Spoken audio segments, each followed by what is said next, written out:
Assalamualaikum warahmatullahi wabarakatuh. Selamat berjumpa kembali dengan saya Ustadz Muhammad Thorik. Masih dalam lanjutan materi Tauhid untuk kelas 7 Madrasah Sanawiyah Qudsiyah Putri. Setelah kemarin kita selesai membahas tentang pembagian sifat wajib versinya Imam Al-Asy'ari, yang dibagi jadi 3 kelompok, yaitu sifat nafsiyah, sifat salbiyah, dan yang terakhir ma'ani, beserta pembagiannya. Sekarang kita akan membahas tentang hal yang berhubungan dengan sifat ma'ani. Pada bait yang akan saya bacakan bisa disimak di kitabnya. Wa wajibun ta'liku disifati hatsman dawaman ma'adal hayati wal ilmu jazman wal kalamu sami ta'allaqa bi sairil ahkami wa qudratun iradatun ta'allaqa bil mumkinati kulliha akhadtuqa wa tazim bi anna sam'ahu wal basara ta'allaqa bi kulli mawjudin yura. Empat bait dulu ya. Jadi sifat ma'ani ini berbeda dengan sifat-sifat yang lain, baik nafsiyah maupun salbiyah. Baik sifat ma'ani ini sifat yang mempunyai ta'aluk. Ta'aluk itu hubungan antara sifat ma'ani dengan hal yang lain. Kenapa ada ta'aluknya? Karena sifat ma'ani ini sifat atribut.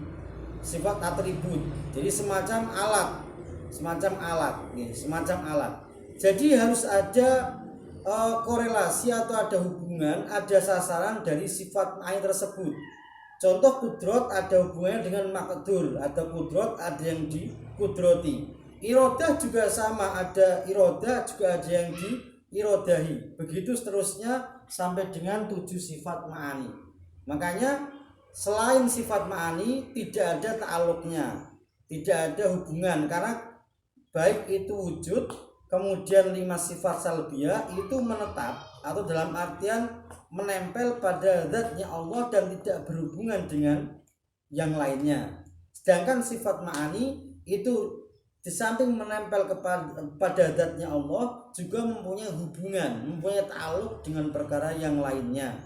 Nah, di sini dijelaskan fawajibun ta'liqu disifati hatsman dawa ma'adal hayati, bahwasanya semua sifat ta'aluk itu mempunyai semua sifat ma'ani. Saya ulangi, bahwasanya semua sifat ma'ani itu mempunyai ta'aluk kecuali sifat hayat. Karena kalau sifat hayat ini tidak ada hubungannya dengan di luar zatnya Allah. Justru sifat hayat ini yang mengesahkan zat itu mempunyai sifat ma'ani. Ya tentu saja zat itu kalau tidak ada hayatnya nggak akan bisa menyandang sifat ma'ani. Karena sifat ma'ani itu hanya bisa masuk atau bisa dimiliki oleh zat yang hidup. Karena tidak mungkin ada orang mati kok punya sifat kudrot. Benda mati punya sifat kudrot, tidak mungkin. Ada orang mati disifati alim, ya nggak bisa karena sudah mati. Dan nggak mungkin benda mati juga mendengar atau melihat, juga tidak mungkin. Makanya untuk sifat hayat ini sebagai pengesahan atau sebagai tanda atau sebagai legitimasi bahwa zat ini bisa menerima sifat ma'ani. Nah, kemudian hubungan sifat ma'ani dengan ta'aluknya ini dibagi jadi 4 kelompok. Jadi sifat ma'ani dibagi atau dilihat, sifat ma'ani dilihat dari hubungannya dengan ta'aluk itu ada 4 kelompok. Yang pertama yaitu sifat yang tidak mempunyai ta'aluk tadi, yaitu sifat hayat. Apa sebabnya? Karena sifat hayat ini yang menjadikan sesuatu zat bisa menyandang sifat ma'ani, sehingga sifat hayat ini tidak memerlukan ta'aluk. Sebab ta'aluk itu hubungan dengan hal yang lain, sedangkan sifat hayat ini berada pada zat itu sendiri dan tidak ada hubungannya dengan zat yang lain. Kemudian yang kedua yaitu sifat yang berta'aluk pada semua bagian hukum akli. Yang kedua, sifat yang berta'aluk pada semua bagian hukum akli, baik itu wajib akli, mustahil akli maupun yang jaiz akli. Di sini ada 2, yaitu sifat ilmu dan sifat kalam. Nah, maksudnya bagaimana ta'aluk dengan semua hukum akli, yaitu bahwasanya wilayah atau ta'aluk dari sifat ilmu dan kalam adalah semua hal yang wujudnya bersifat wajib akli. Contoh, zatnya Allah, wujudnya zatnya Allah. Atau yang bersifat muhal akli, contoh adanya sekutu, anak, ibu, orang tua atau istri bagi Allah. Kemudian yang ketiga jaiz akli, contohnya penciptaan makhluk. Jadi semua hal itu baik yang wajib akli, muhal akli dan jaiz akli itu dita'aluki oleh sifat ilmu dan juga kalam. Nah, bedanya kalau sifat ilmu ini ta'aluknya ta'aluk inkisyaf. Berarti Allah itu mengetahui. Oh, mengetahui ini loh wajib zatnya Allah. Oh, ini loh muhal akli, bahwasanya tidak mungkin ada anak, sekutu atau keluarga bagi Allah. Atau yang jaiz akli, contohnya adanya saya dan adanya sampean, itu jaiz akli. Semua diilmui oleh Allah Subhanahu wa taala. Namanya ta'aluk inkisyaf. Kemudian kalau kalam itu ta'aluknya sifatnya ta'aluk dilalah, menunjukkan. Berarti ada firman Allah yang menerangkan tentang wajib akli, ada firman Allah yang menerangkan tentang muhal akli, dan juga ada firman Allah yang menerangkan tentang jaiz akli. Jadi kalau ilmu ini pengertian Allah atau tahunya Allah tentang wajib, muhal dan jaiz akli, ya, pengetahuan Allah yang berhubungan tentang wajib, muhal dan jaiz akli. Sedangkan kalau kalam itu hubungannya dengan pemberitahuan. Berarti firmannya ada yang memberitahukan tentang wajib akli kepada makhluk, ada yang memberitahukan muhal akli kepada makhluk, ada yang memberitahukan jaiz akli kepada makhluk. Nah, ini ta'aluk dari sifat ilmu dan kalam. Kemudian yang ketiga yaitu sifat-sifat yang berta'aluk pada mungkinat. Mungkinat itu hal-hal yang bisa ada, bisa tidak. Berarti peluangnya 50-50. Bisa iya, bisa tidak. Berarti nggak termasuk yang wajib. Kalau zatnya Allah itu kan wajib, harus ada, maka tidak masuk pada bagian ini. Juga istri, anak bagi Allah itu juga gak masuk mungkinat, karena itu masuk mustahilat. Dan yang tidak mungkin ada, makanya tidak masuk dalam ta'aluk dari sifat kudrat maupun irodah. Tadi yang ketiga saya ulangi, yaitu sifat yang berta'aluk pada mungkinat. Apa saja? Yaitu sifat kudrat dan sifat irodah. Nah, sifat kudrat dan irodah ini istilahnya wilayah kerjanya itu berada pada hal-hal yang bersifat mungkin, boleh ada, boleh tidak, alas sawa, bisa ada, bisa tidak. Berarti tidak pada yang wajib, begitu juga tidak pada yang muhal. Berarti itu bukan wilayahnya sifat kudrat dan irodah.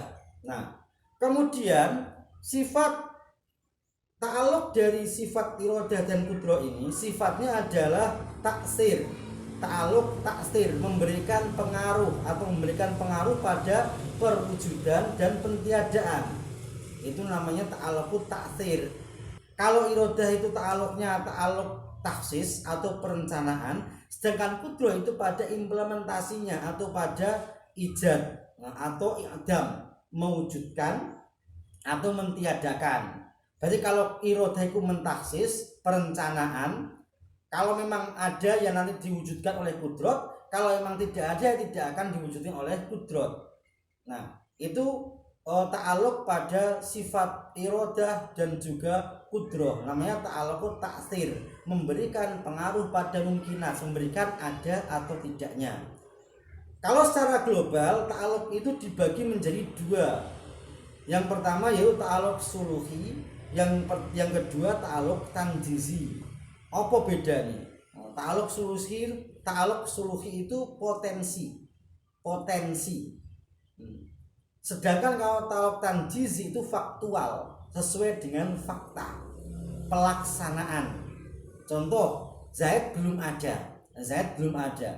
Nah, Zaid ini kan mungkinan. Nah, itu potensi ada, potensi tidak ada. Nah, suluh itu potensi sebelum makhluk diciptakan. Karena kan makhluk itu berpotensi ada, bisa juga tidak. Makanya namanya suluhi, kepatutan atau potensial ada. Ada orang si A B menikah. Ini ada suluhi kodimnya, ada potensial dia punya anak. Nah, kemudian ternyata dia punya anak, itu namanya tanjizi, faktual. Faktual. Jadi kalau tanjizi ini tidak akan melenceng dari suluhi. Tanjizi ini misalnya praktek dari suluhi. Kalau suluhi itu potensinya, kemungkinannya, nah tanjizi prakteknya ada kayak gitu. Nah, kemudian ta'aluk suluhi dan tanjizi dibagi pada dua sifat. Yang kudrot mendapatkan dua, ada suluhi kodim, yang kedua ada tanjizi hadis. Suluhi kodim adalah kepatuhan sifat kudrot pada zaman azali. Apa itu zaman azali? Yaitu zaman di mana sebelum terciptanya makhluk dan hanya ada zatnya Allah beserta sifatnya. Berarti Allah belum menciptakan apa-apa, hanya ada Allah dan sifat-sifatnya. Itu namanya zaman azali. Jadi belum ada malaikat, belum ada alam semesta. Berarti Allah dengan zatnya dan sifatnya saja, itu namanya zaman azali.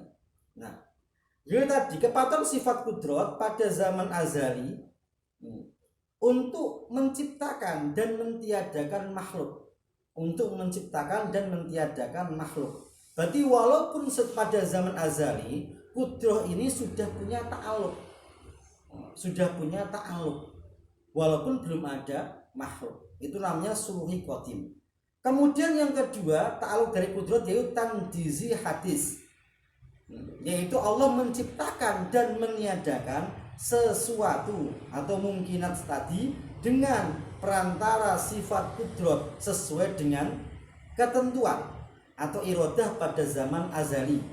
Yang kedua ada tanjizi hadis. Kalau tanjizi hadis ini berarti sudah masuk pada penciptaan, yaitu Allah menciptakan atau mentiadakan barang yang belum ada diciptakan atau yang sudah ada ditiadakan.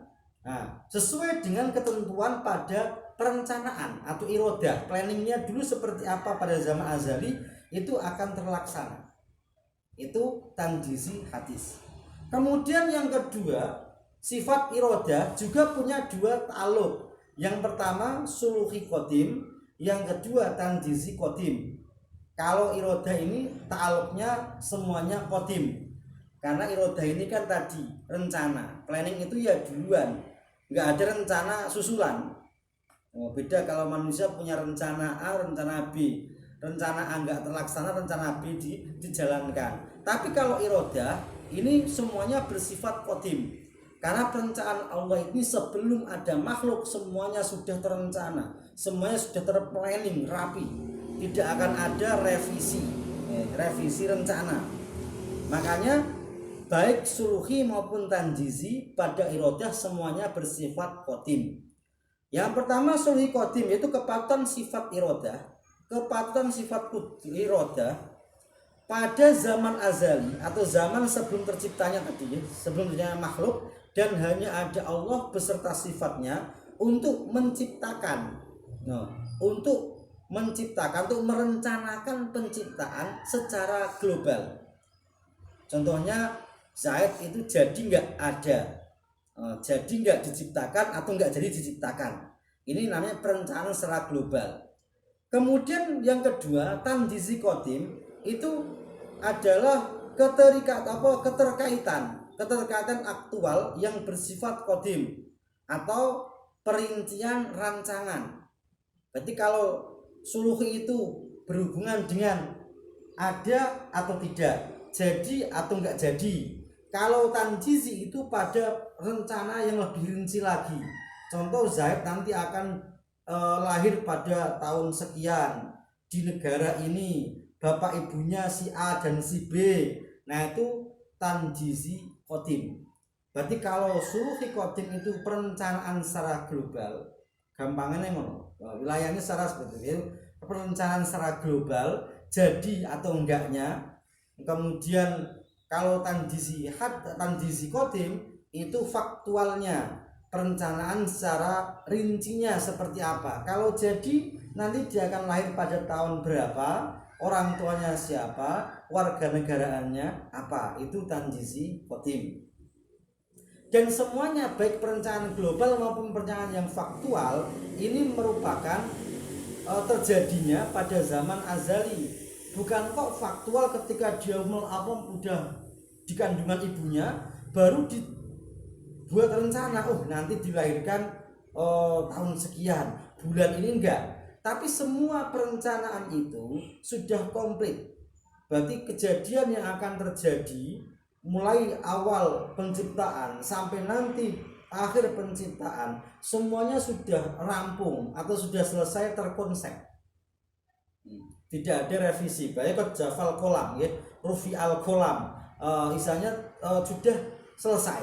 Baik tidak ada lagi revisi. Nah, jadi wilayah kudrat itu wilayah yang mungkin.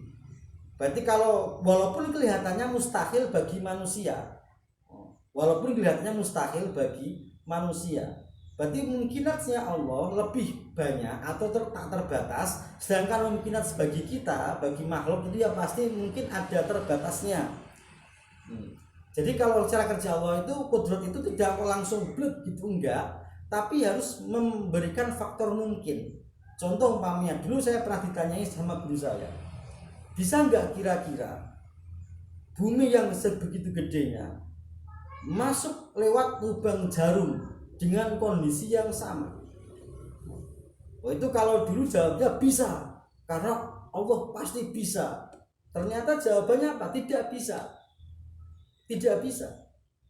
Bumi dengan ukuran volume yang sama masuk dalam lubang jarum yang kecilnya seperti itu, yang sampean tahu, masukin jarum aja susah, masukin benang aja susah, itu tidak akan bisa masuk dengan kondisi seperti itu.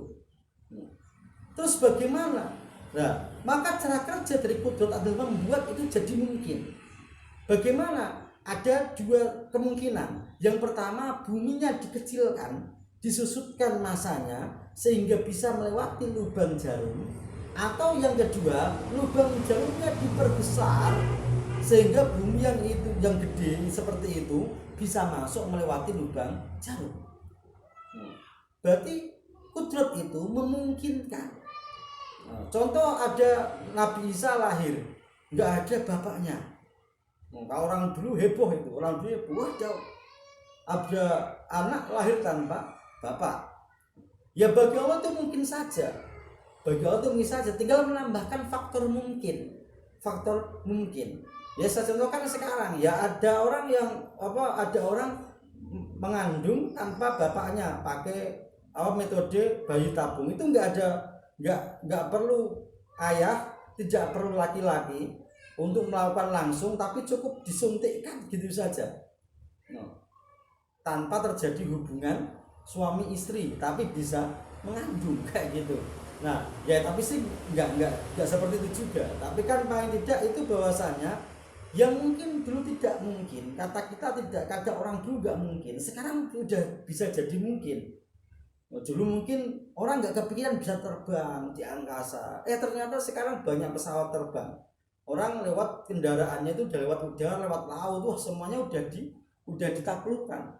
Yang mungkin orang dulu tidak mungkin, nggak akan ada yang seperti itu kayak gitu. Nah kembali lagi pada kudrat, itu kudrat berarti tidak pada wilayah mustahil, tapi masuk pada wilayah mungkinat, sesuatu yang bisa ada, bisa tidak. Bukan yang wajib ada, contohnya Allah itu bukan wilayahnya kudrat, atau yang mustahil ada, contoh adalah sekutu anak istri bagi Allah, contohnya. Kemudian yang terakhir yaitu sifat yang ta'aluknya atau wilayah kerjanya, hubungannya pada semua maujudat, semua yang wujud, yaitu sifat sama dan basor. Nah, wilayah dari sifat sama dan basor adalah maujudat atau segala hal yang wujud, baik yang wajibul wujud, contohnya zatnya Allah, ataupun yang jaizul wujud, contoh makhluk. Berarti sama dan basor ini bisa melihat, bisa mendengarkan semua yang sifatnya maujudat. Batu bisa didengarkan suaranya oleh Allah walaupun dia tidak berbunyi, menurut telinga kita. Soal caranya bagaimana cara Allah mendengarkan dan melihat, ini hanya Allah yang tahu. Karena kalau kita katakan menggunakan telinga atau menggunakan mata, berarti Allah sama dengan makhluk yang butuh alat. Allah butuh punya telinga, nanti Allah punya mata, ya nggak seperti itu. Berarti bagaimana caranya, ini yang ulama tafwid dalam artian pasrah, ya nggak tahu caranya. Tapi Allah itu ya sama, ya basor, mengamati, mendengarkan dan mengamati. Bahwa yang didengar itu nggak cuma suara manusia, nggak cuma orang yang bersuara, sampai bahkan yang tidak bersuara sekalipun. Contohnya hati sampean, jeritan hati, sampean hati yang menjerit pun tidak akan keluar suaranya, hanya sampean yang tahu. Itu Allah bisa mendengarkannya. Tasbih dari benda-benda yang mati, batu bertasbih, kemudian ada pohon bertasbih, atau mungkin cinta bertasbih juga, itu juga didengarkan oleh Allah. Begitu juga sama basor, Allah juga melihat semuanya, mulai yang bisa dilihat oleh mata manusia sampai yang tidak terlihat. Ya Allah juga melihat suara. Melihat suara bagaimana loh? Kalau sekarang kan malah lebih gampang kan. Kalau dulu mungkin orang hanya mendengarkan, kalau sekarang suara bisa dilihat. Pakainya penangkap gelombang, itu nanti sampai jarak kan ada, grek kayak suara kayak jantung gitu, tirit. Nah itu sampai bisa melihat gerakan dari suara detak jantung, atau mungkin kalau ada gempa bumi itu ada suara getaran gempa buminya loh. Allah gak cuma melihat yang terlihat oleh mata manusia, tapi juga termasuk suara, pokoknya semua maujudat. Jadi nggak hanya terbatas pada yang didengar atau yang dilihat oleh manusia, tapi semuanya yang bersifat maujud itu didengar dan dilihat oleh Allah. Nah itu ta'aluk sama dan basor. Adapun kaifiyah sama dan basor seperti apa, wallahu a'lam, hanya Allah yang tahu. Karena kalau kita menggambarkan dengan telinga atau dengan mata, itu berarti kita menyamakan Allah dengan makhluk, dan itu tidak sesuai dengan akidah Ahlussunnah wal Jamaah yang kemarin bahwasanya Allah itu mukhalafatul hawadits, tidak sama dengan makhluknya. Nah itu untuk wilayah sama dan basor, yaitu pada semua maujudat. Oke, itu saja dari saya untuk pertemuan kali ini. Kurang lebihnya kalau ada yang belum jelas atau mungkin tidak jelas, bisa ditanyakan lewat komen di bawah. Nah, atau mungkin bisa sampean simpen kalau nanti kita ketemu di kelas. Dan juga sekali lagi minta maaf kalau ada suara bising-bising di sebelah saya, karena banyaknya mobil dan motor yang lalu lalang. Dan jangan lupa like dan subscribe, ya, like dan subscribe channel saya untuk dan juga jangan lupa bunyikan loncengnya, ting ting, untuk mendapatkan pemberitahuan ketika nanti ada materi baru yang perlu saya sampaikan. Sekali lagi selamat libur corona, semoga cepat berlalu dan kita bisa menyambut bulan Ramadan dengan aman dan tentram.